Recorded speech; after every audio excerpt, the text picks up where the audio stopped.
Hello बच्चों, देखिए यहाँ पे क्वेश्चन दिया गया है। क्वेश्चन बोल रहा है level controller is shown in figure 7.133। It consist of a thin circular plug of diameter 10 centimetre. आपके पास एक सर्कुलर प्लग दिया गया है जिसका diameter 10 centimetre and a cylindrical plug of diameter 20 centimetre tied together.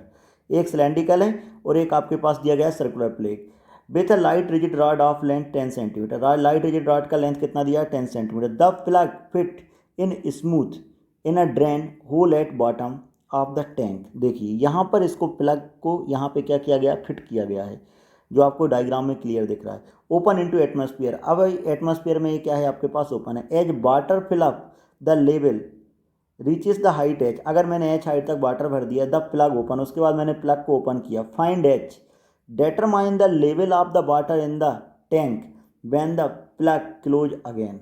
ठीक है, पहले इसको ओपन किया था, उसके बाद क्या कर दिया, इसको क्लोज कर दिया। The floats has mass 3 kg। ठीक है, फ्लोट का मास कितना दिया गया है आपको? 3 kg दिया गया है। एंड प्लग में भी एज्यूम टू मासलेस। इसका क्या कोई मास नहीं दिया गया है जो क्वेश्चन में बोला गया है।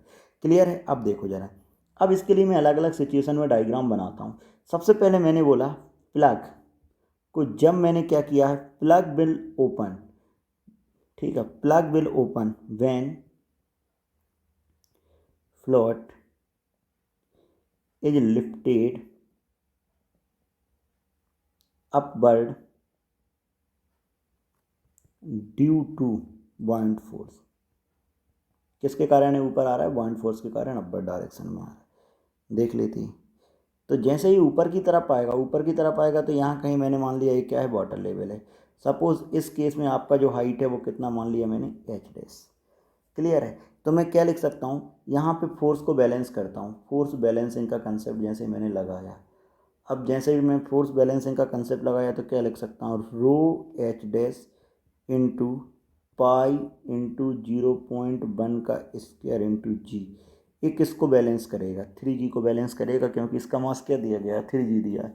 तो जी हो गया यहाँ से कैंसिल। तो H dash equal to 3/1000 into pi into 1/100।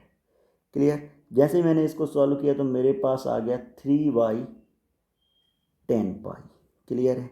अब देखो, तो यहाँ से मैं लिख सकता हूँ हाइट जो होगी एच न्यू इक्वल टू, पहले हाइट कितना था जब मैंने क्लोज किया तो ये कितना था? 10 था, और एच डैश यहाँ पे आ गया तो क्या लिख सकता हूँ? H dash plus 10 centimetre. तो मेरे पास निकल के आएगा एच डैश का वैल्यू कितना? 3/10 पाई प्लस 10। तो क्या लिख सकता हूँ मैं इसके लिए? 3/10 पाई प्लस ये कितना था? 10। क्लियर है? तो मैं यहाँ से कितना लिख सकता हूँ? यहाँ पे 10 सेंटीमीटर था, इसको मैं मीटर में कन्वर्ट कर दे रहा हूँ, तो 1/10 लिख देता हूँ। ठीक है, 10 सेंटीमीटर था, इसको मीटर में कन्वर्ट कर दिया, क्योंकि ये यूनिट किस में थी मेरे पास? मीटर में। तो मैं लिख सकता हूँ एलसीएम आ गया कितना? 10। तो ये आ गया 3 प्लस पाई।